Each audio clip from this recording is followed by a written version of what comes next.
కొన్నేళ్ల నుంచి వింత ఆచారం కొనసాగుతోంది. మహిళా పూజారి పాదస్పర్శ తగిలితే మంచి జరుగుతుందని భక్తుల నమ్మకం. గ్రామంలో మత్స్యకారులు ఏటా నూకతాత జాతర నిర్వహిస్తారు. మహాశివరాత్రి తర్వాత వచ్చే అమావాస్య నాడు నూకతాత మరణించడంతో ఏటా ఇదే రోజు జాతర చేస్తారు. ఏటా 3 రోజుల పాటు జాతర జరుగుతుంది. ఈ జాతరలో దేవుడు రూపంలో పూజారి నడిచి తమను తొక్కుకుంటూ వెళ్తే మంచి జరుగుతుందని భక్తులు నమ్ముతారు. ఇక ఇదే అంశంపై ఉమ్మడి విశాఖ నుంచి మా ప్రతినిధి కీర్తి కన్నబాబు మరింత సమాచారం అందిస్తారు. అత్యంత వినూత్నంగా జరుగుతున్నటువంటి జాతరకు సంబంధించి ఒక జాతరలో అయితే ప్రత్యేకంగా మనం ఉన్నాం. అయితే ఈ జాతరని నూకతాత జాతరగా పిలుస్తూ ఉంటారు. దీన్ని తొక్కుడు జాతరగా కూడా మరికొంతమంది పిలుస్తున్నటువంటి పరిస్థితి అయితే ఉంది.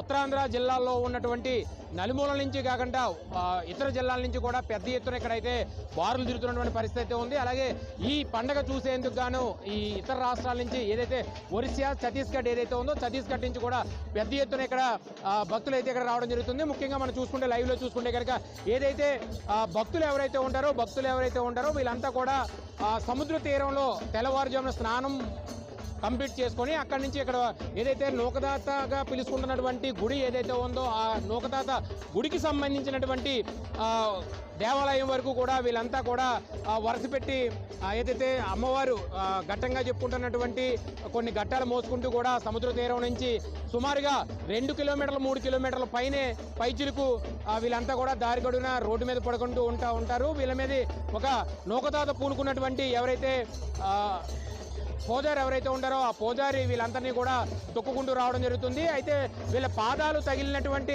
విషయం ఎవరైతే ఉన్నారో వీళ్ళ పాదాలకి తగిలినటువంటి ఆ భక్తులందరూ కూడా వాళ్ళు కోరుకుంటున్నటువంటి కోరికలన్నీ కూడా నెరవేరుతాయంటూ కూడా ప్రకారంగా వీళ్ళంతా కూడా నమ్ముతూ ఉంటారు. పడుకొని ఎవరైతే ఉంటారో వాళ్ళ మీద నూకతాతలు తొక్కుకుంటూ వెళ్ళడం జరుగుతుంది. ఆ తొక్కినటువంటి వ్యక్తి తాలూకా ఏవైతే కోరికలు ఏవైతే ఉంటాయో ఆ కోరికలన్నీ కూడా నెరవేరుతాయంటూ కూడా ఇక్కడికి ప్రధానంగా ఈ పండగకి రావడం జరుగుతుంది. అయితే ఈ పండగ ఉత్తరాంధ్ర జిల్లాలోనే చాలా వినూత్నంగా చాలా వింతగా జరుగుతూ ఉంటుంది.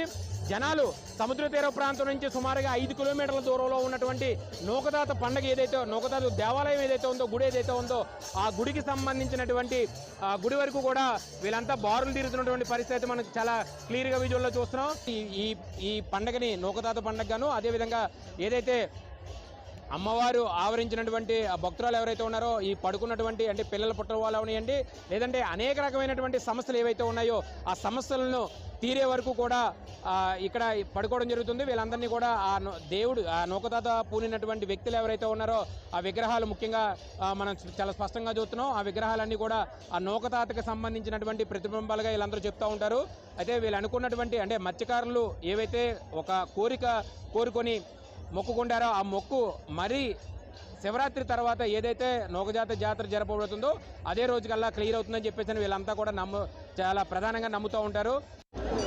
అయితే ఉత్తరాంధ్ర జిల్లాలోనే అత్యంత వినూత్నంగా చాలా భారీ స్థాయిలో ఈ నూకతాత జాతరను అయితే జరుపుకోవడం ఇక్కడ ఆనవాయితీగా వస్తూ ఉంటుంది. ఏదైతే మత్స్యకారులు సుమారుగా ప్రతి ఏటా ఈ పండుగని లక్షలాది మంది భక్తులు అయితే ఇక్కడికి వచ్చి వాళ్ళు కోరుకున్నటువంటి కోరికలన్నీ కూడా నెరవేరే వరకు కూడా ఇక్కడికి వచ్చి వాళ్ళు పడుకోవడం ఆ పడుకున్నటువంటి వారిపైన ఈ పూజారి తొక్కుకుంటూ వెళ్ళే క్రమంలో వాళ్ళు కోరుకున్నటువంటి కోరికలన్నీ కూడా నెరవేరుతాయంటూ కూడా చాలా పెద్ద ఎత్తున వీళ్ళంతా కూడా నమ్ముతూ ఉన్నటువంటి పరిస్థితి ఉంది. కెమెరామ్యాన్ రుద్రతో కన్నబాబు, ఉమ్మడి విశాఖ జిల్లా నుంచి.